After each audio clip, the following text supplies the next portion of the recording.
Patty Bunch is an Emmy-nominated makeup artist who's worked with Jennifer Aniston, Halle Berry, Julie Bowen. Now, Patty's here to show us how to avoid the 5 common beauty blunders with the help of 2 gorgeous twin models here. We've got Carly, who's going to be the correct one, and poor Britta, who's going to bear a little blunder over there. Now, if you think this looks really good, then please listen up, because this is wrong and this is right. I actually like that we're showing the wrongs. I think it's easier to see what not to do. But let's start with what's right. You say the blunder number 1 is foundation. And this, to me, I think you see a lot of times, like I see my mom and her friends, and you see the line underneath. Oh, my God. You see that all the time. We used to do with Sean Hayes, because I'm working on Sean Saves the World, new show on NBC. Everybody watch it. Good. But we always do this fun thing. We just make these big stripes. And, okay, now you're done. But there's so many people that do that. They actually put on too dark of a foundation, and you see these horrible streaks and lines. So how do you know what color is right for your skin? You know, you have to test within right here. Okay. I know a lot of people say, no, you're so much lighter. But you know what? You need to stay your true skin tone. Now, if you're going to do a bronzer, then put bronzer here and then match this to your skin tone. But make sure that your face matches your body. Okay. All the way down to your décolleté. And you want to do it with using, this is my favorite foundation, Oxygenetix. It's a medical grade formula, and it helps with acne. It's developed for laser surgery. Did you put it on? Is this on correctly? This is on correctly. This is placed with a little beauty blender. These are great too. It's a great tool. You mix it with moisturizer, and it smooths it down to like a tinted moisturizer, and it really gets it on very, very smooth. This is my longest process, is taking a foundation and applying it to the face. That takes me the longest. Let me see the do wrong, the blunder. Okay, so you can now see on the side. You can turn right here. You can see the Sorry, little line. It's probably not as exaggerated as it should, but how many times have I seen this, like even on CNN or any of those shows, you see horrible makeup, you know, where you really can see the lines. So watch that. Blend it down. Don't make it too dark. Don't go with trends. Stay with, you don't need, everybody doesn't have to look like a Kardashian. Okay, so here's the deal. Don't make it too dark, and make sure to check your neck, bring it all the way down. Exactly. Good to go. Okay, blunder number 2, bronzer versus blush. I've been guilty. I love me a bronzer. I love a bronzer too. I mean, a little bit of color, and I took a little bit of bronzer. I even put it on her just before when we did a little test in the lights. So what's the key to putting on bronzer? You take a powder and you take a bronzer, and you do powder and bronzer together. Powder, bronzer, powder, and then you brush it on, and then it'll go on so much easier instead of a bronzer grabbing to the oils of your skin and then turning dark and muddy, and that's the mistake. Now I hear T. Do you do the T thing or no? You can do a T-zone, but what I like to do on a T-zone is make this lighter.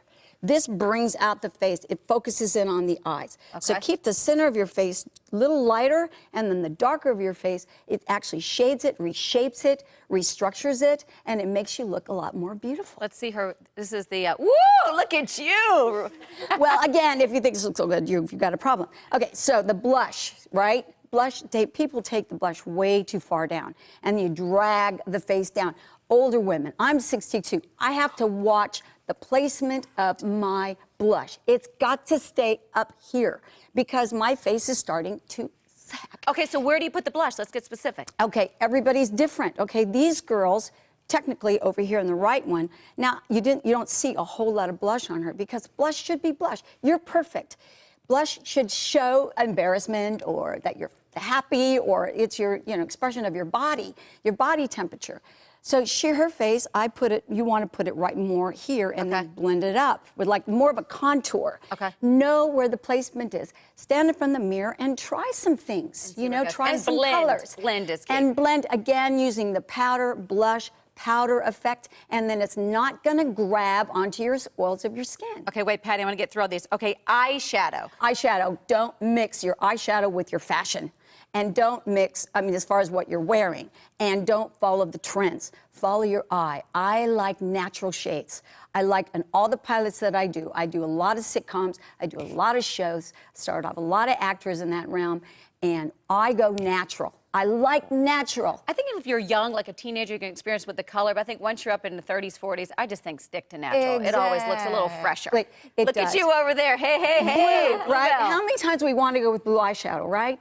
Blue eyeshadow for blue eyes, and then the more blue eyeshadows they have, the more they think they have to wear blue. Wrong. It takes away from your blue eyeshadow. So please don't follow trends. I know a lot of makeup artists come on that are very trendy. Don't follow that. Follow natural beauty, timeless beauty. Okay, good to go. All right, what about the eyebrows? Because there's the tend to get the big arch and make them too thin. Exactly. And you want, if you're older like me, I like to place my eyebrow pencils or color up on top. You want to keep them groomed. You don't want to, I don't like waxing. I like tweezing better. Okay. Because it strips all your lipid barriers, because I'm an esthetician. And so I take like every single hair. Don't do it fast, you know, and don't make it real dark. It's overwhelming. Now, see, I think hers look good. Sorry, Miss Blunder over there. I'll give Britta this blunder. That's a good one. There we go. We didn't overemphasize her, and she could possibly wear this, but I like this better. All right, Patty, good tips. I want to say thank you to Carly and Britta Blunder. Y'all did great. They thought the wanted was cute. For Patty's tips, go to bunch.com. Go to pattybunch.com.